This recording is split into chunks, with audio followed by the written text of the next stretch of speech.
Hi friends! இன்றைக்கி என்னென்னா நம்ம கடையில் எப்பவும் வாங்கி சாப்பிடுவோம்ல பால்கோவா. அந்த பால்கோவா எப்படி வீட்டில் செய்கிறதுன்னு பார்க்கலாம். 1 கப் பால் பவுடர் எடுத்துக்கலாம். அதே கப்பில் பால், அதில் 1/4 கப் இல்லைன்னா அதுக்கும் கம்மியாக நம்ம சர்க்கரை போட்டுக்கலாம். ஏன்னா பால் பவுடரில் சர்க்கரை இருந்தால் கம்மியாகவே போட்டுக்கலாம்.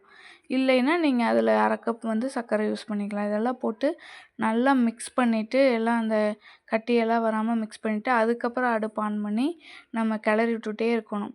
அந்த கட்டியெல்லாம் நீங்கி நல்லா கரைஞ்சி வரும். எல்லாமே மிக்ஸ் ஆகி இந்த பால் அப்படியே கெட்டியாகும். ஓரளவுக்கு கெட்டியானோடனே ஒரு ஸ்பூன் மட்டும் நெய் விட்டு அதையும் நல்லா மிக்ஸ் பண்ணிகிட்டே இருந்தோம்னா அந்த பால்லாம் இறுகி நல்லா கெட்டி பதத்துக்கு வரும். அது நல்லா மறுபடியும் மிக்ஸ் பண்ணிகிட்டே ஒரு 15 நிமிஷம் ஆகும் மிக்ஸ் ஆகிறதுக்கு. நல்லா பேனில் ஒட்டாமல் திரண்டு வரும். அப்போ நம்ம ஆஃப் பண்ணிவிட்டு நல்லா சூடாறினோடனே எடுத்து உருண்டை பண்ணி, இல்லை தட்டை பண்ணி, இல்லைன்னா ஓவல் ஷேப்பு எப்படி நம்மளுக்கு பிடிக்குமோ அந்த ஷேப்பில் எடுத்து வச்சுக்கலாம். டேஸ்ட்டு சூப்பராக இருக்கும். சாஃப்டாகவும் இருந்தது. ட்ரை பண்ணி பாருங்கள். நான் ஃபோக் வச்சு சும்மா டிசைன் போட்டுக்கிட்டேன். இல்லைன்னா நார்மலாக நம்ம உருண்டை பண்ணி கூட வச்சுக்கலாம். ட்ரை பண்ணி பாருங்கள். டேஸ்ட்டு நிஜமே சூப்பராக இருந்துச்சு. நம்ம கடையில் வாங்கி சாப்பிட்ற பால்கோவா மாதிரியே இருந்துச்சு.